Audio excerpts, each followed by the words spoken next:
Let's begin with a simple question. Who am I? Am I just my body? Or is there something beyond flesh and bones that makes me who I am? At first glance, it seems like I am my body. But if that were entirely true, then a person who has passed away should still be considered alive as long as their body remains intact. But we know that's not the case. A lifeless body, even if physically undamaged, is no longer the same as a living person. This means that life is not just about having a functioning body. There is something more. Let's call this essence of life Jiva, that which makes a being alive. Now, what exactly is Jiva? To answer that, we must consider how everything in the universe functions. We observe that nothing truly disappears. It only changes form. Water evaporates into vapor, condenses into clouds, and returns as rain. Matter transforms from one state to another, but it never ceases to exist. If this principle applies to everything in nature, it should apply to Jiva as well. If Jiva were something material, like a chemical or a physical substance, it would still have to follow the law of conservation, meaning it would continue to exist in some form even after the body perishes. So, what happens to Jiva when the body dies? If Jiva were simply a product of the body, then when a person dies, the body should be able to produce another Jiva to replace the one that was lost. But that doesn't happen. A lifeless body never regains life, even if its physical structure remains intact. This suggests that Jiva is not a creation of the body, it is something independent. Since Jiva is not produced by the body, it must have existed before the body was formed. That leaves three possibilities. 1. Jiva was freely existing before entering a body. 2. Jiva transformed into another form, like energy or a non-living material. 3. Jiva was in another body before entering this one. We don't see any free-floating entities that suddenly enter bodies, nor do we observe Jiva transforming into non-living matter.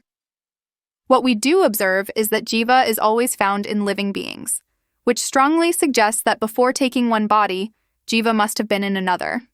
From this, we can infer that Jiva moves from one body to another, meaning life is a continuous process, not a one-time event. Now, why does Jiva take up a body at all? We see that all living beings exhibit a form of intelligence.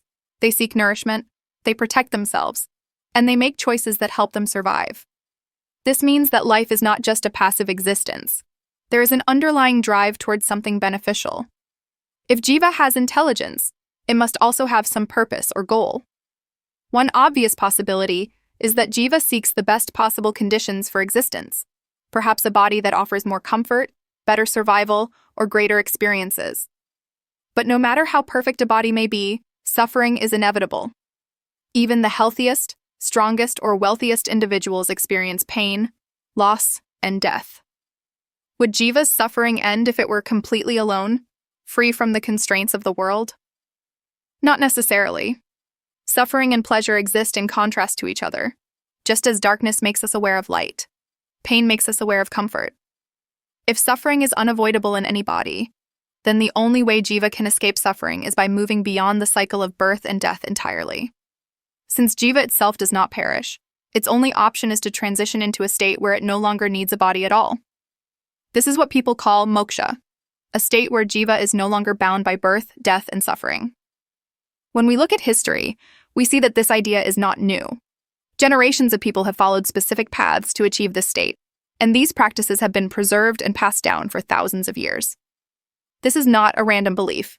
It is a deeply rooted understanding of life's natural process. The continuous journey of Jiva, guided by principles that exist beyond time, is what we call Sanatana Dharma. It is not just a philosophy.